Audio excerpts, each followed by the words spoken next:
Well, hello there. How are you tonight? So nice to see you. I didn't expect you to come today. So how are yous? Huh? Everything good? I hope so. Well, let's get right into it. Just a minute. Just a little bit of a raise from my camera. I always have to do that because it looks right, when I'm focusing. And then as soon as I turn on the camera, it's wrong. So, what are you going to do, right? Well, let's get this started. I can't wait. Ooh. I have the recipe for this. And if you would like it, I'll put up a link. But this is split pea soup. And you know what? Don't knock it till you try it, guys. It's really, really good. And this is garlic bread. You go ahead. Go on, it's not gonna hurt you. Take a little bite. Yum, yum, yum, yum. How is it? Okay. Mmm. Yes, sir. Mmm. Mmm. Go ahead, guys. Num, num, num, num. Right? I'll eat the rest. Mmm.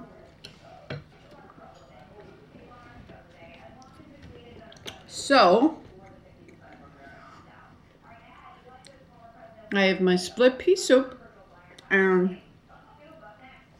I added a hot kick. Yes, I did.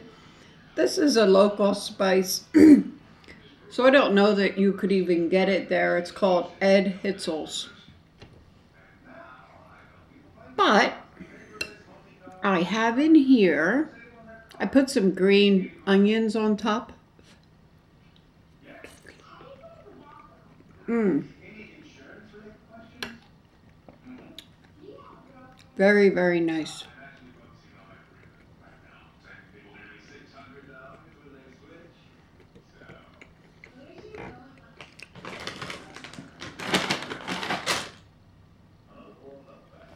I have a treat for dessert.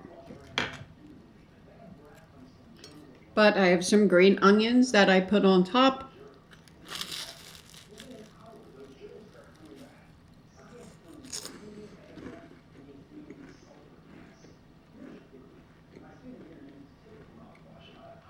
My spice, my Ed Hitzel, and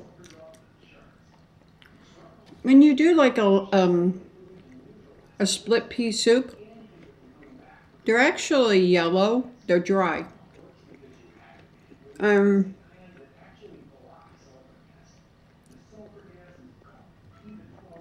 It looks like a lentil.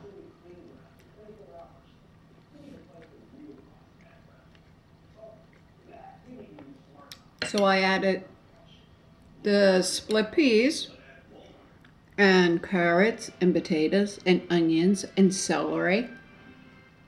And also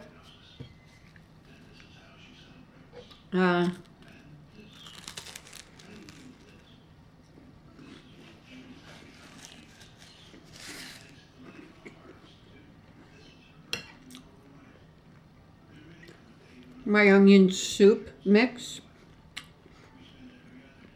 I did put the recipe up for that, how to make the onion soup mix.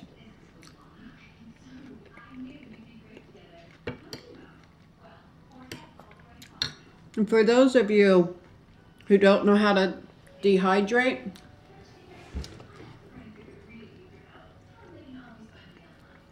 my camera keeps going out of focus.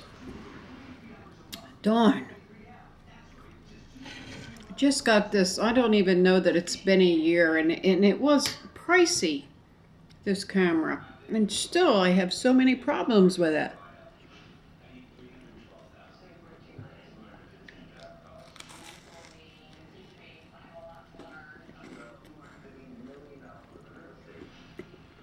But anyway,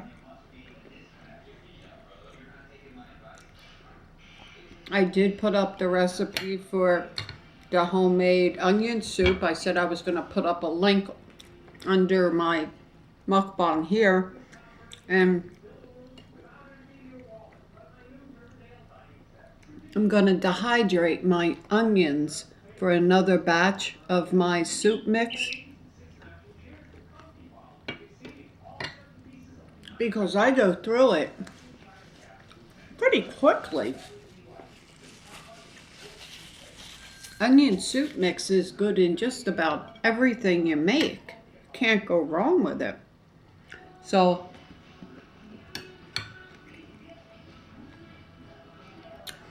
I'll do a one-on-one or a 101 video on dehydrating the onions.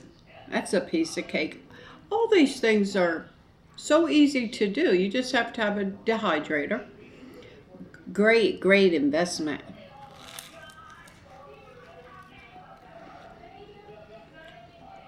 You can make shoe leather, all your vegetables, all your spices.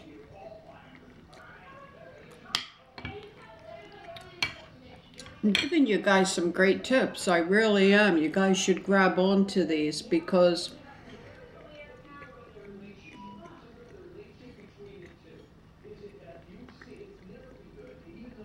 there's nothing like being able to dehydrate.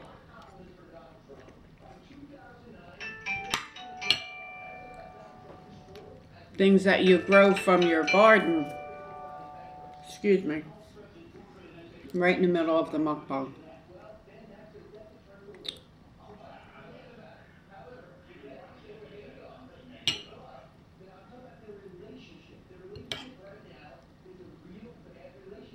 Okay. Okay. Bye.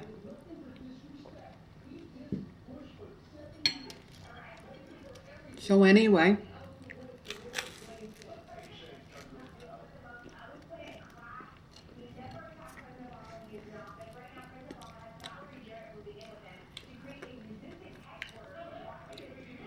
you go in your garden, you pick all your herbs, or your onions, or your radishes, whatever it may be, and you can dehydrate all those things. Save them for years. I kid you not.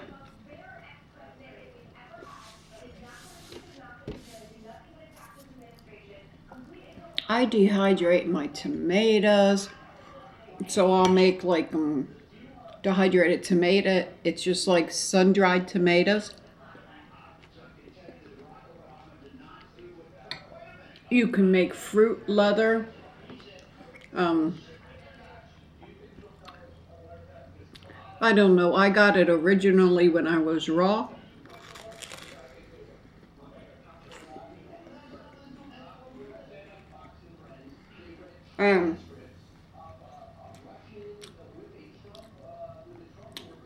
I was doing like a lot of my crackers and things like that, you know, because keep it at a certain temperature and it's still considered raw.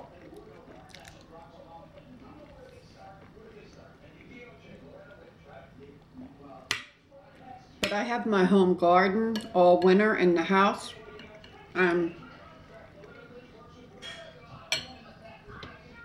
In the summertime, I do thyme, and I do basil, and I do parsley, and you name it, I do it. And then I make my Italian, I dry it all out, and I make my Italian seasoning. And then I also keep them separated. You know, if something's just calling for oregano or the parsley or yeah. So if you see my video go up on dehydrating onions, check it out, because I'm telling you, it's so nice to be able to dehydrate your things. It really wasn't that expensive to get a dehydrator. You know, like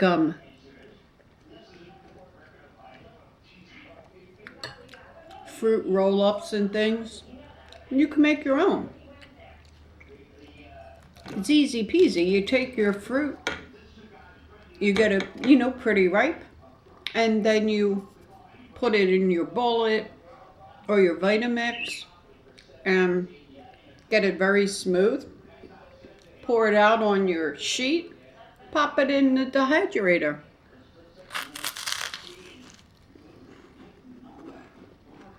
Does it get easier than that?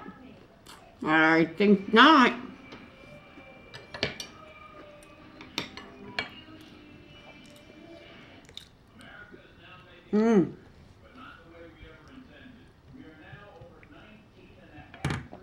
I don't know about you guys, but I like soup. You like soup?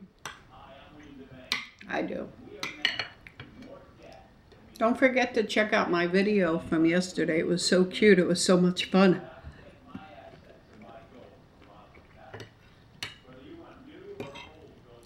Try it with your kids. Eating spaghetti with your face. When I watched the video after I made it, I looked at baby vegan Nino's face when we first started doing it, and he was like this.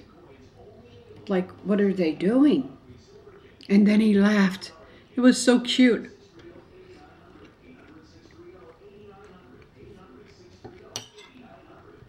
And they had so much fun. Bella had a blast.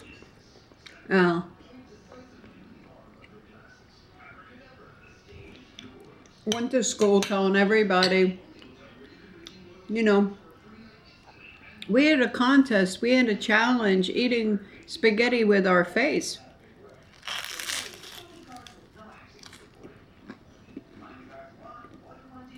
Do these kind of fun things with your kids, guys.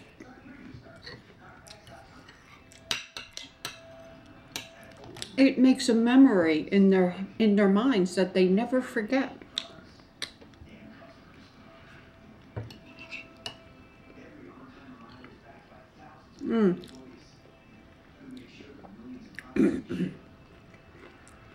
Nice big potato.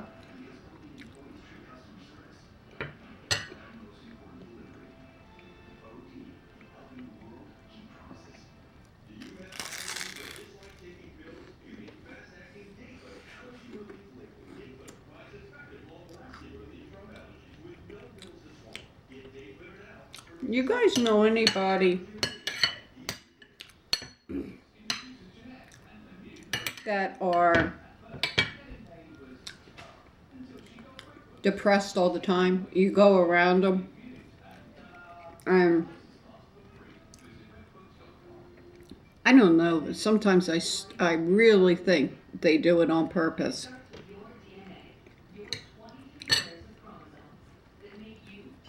I'm sure they don't, but one minute they're happy and then the next minute it's like, bam!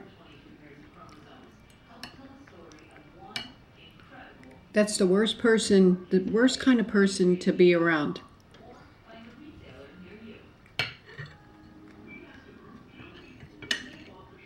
Because it's a known fact that it wears off on them and jumps onto you.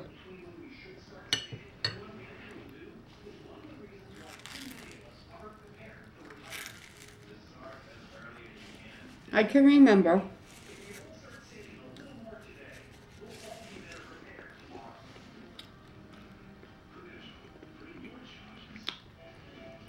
when I first started realizing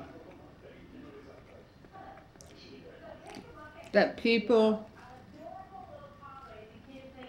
the ones that are depressed and try to bring you down, you know, misery loves company. You know what I mean by that? They love to see you depressed if they're depressed. And I was like 10 or 11 years old when I first realized that there's people in the world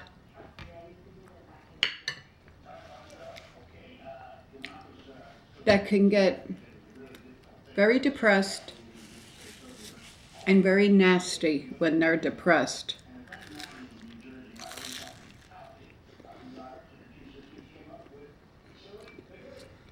So when I was about 10 or 11,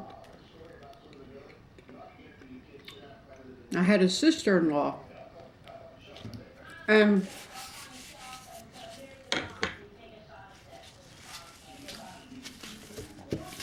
she was like so much fun and so nice at times. Like we would do crazy things. She was like 7 or 8 years older than me.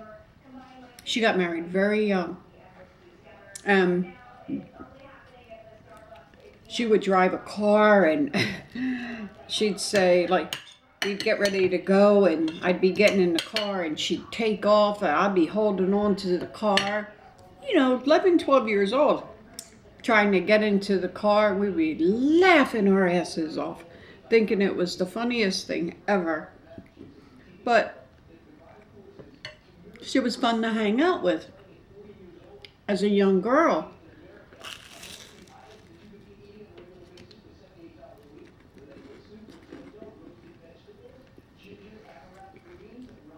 But then I realized there were some days she wasn't so fun to hang out with, especially as she started getting older.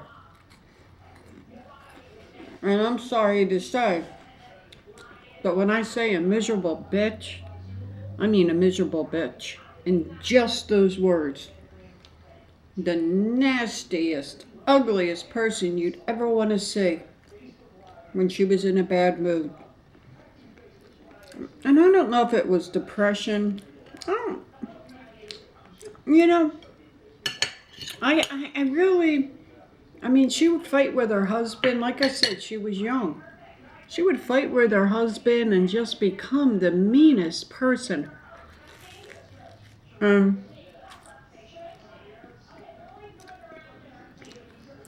We all got to the point. She'd call and she'd tell us, come over. But we got to the point, it would be like me and my friends or my sister, whatever, go over to my sister-in-law's house. But whoever talked to her, you know, when she'd call for us to come over, we'd say, well, what kind of mood is she in?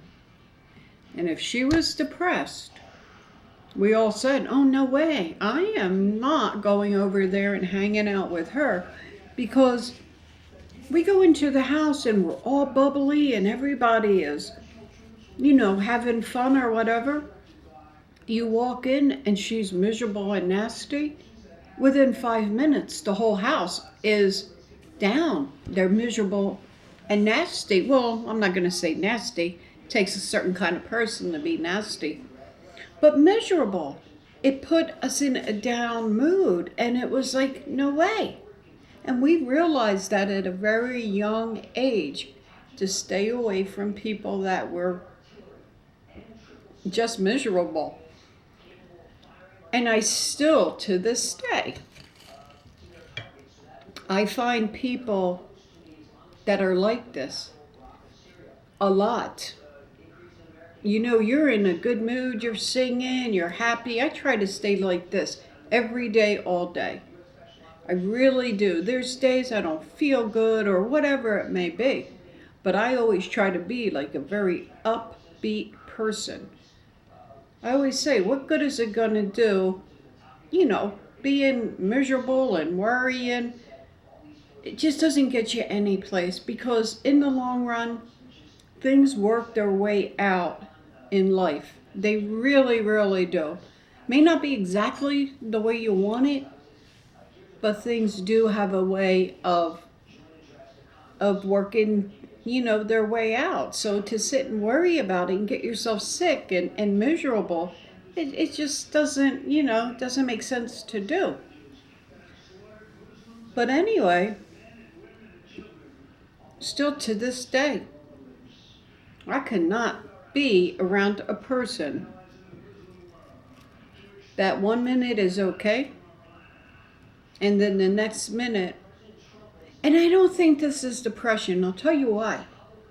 I think it's just them being nasty. Because when you bring it to their attention, within just a few minutes, they can snap out of it. Because you say, yo, man, I'm going someplace else because I can't handle the way you're acting. And then they change. So, when you really have deep depression, you cannot pull yourself out of that. That is something in the brain. That is a chemical imbalance. So it's one thing to be around somebody that is truly depressed. They really can't do anything about that. Most of the time, people that are truly depressed, they're very quiet. They don't, they don't want to talk to people. They don't want to be bothered. But when you got people that are just being sarcastic and nasty because something just didn't go the way they wanted it to go, and they try to bring everybody down with them, get away from that person. I'm not kidding. Get away from that person, because it messes up your whole day. I don't care who you are. If somebody is down, it will wear off on you and put you in, excuse my French, but like a pissy mood. And who wants to be like that? Nobody. I just wanted to tell you guys about that. If you haven't, I'm sure you've come in contact with it already. I don't know anybody that hasn't. But run for your life if you know somebody that acts like that.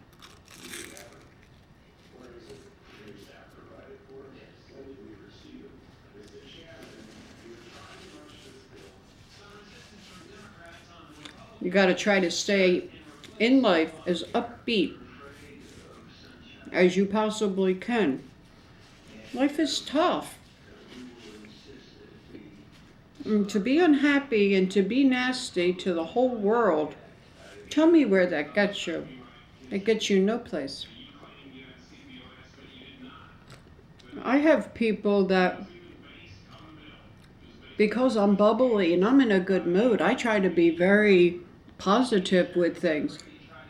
I irk other people because I'm like this. And guess what? Oh well, I'm going to stay like this as long as I possibly can. And if you guys can do it, please do it yourself. Don't let anybody bring you down, man. Nothing worse. Anyway, on to a nicer note. Thank you for coming and visiting me.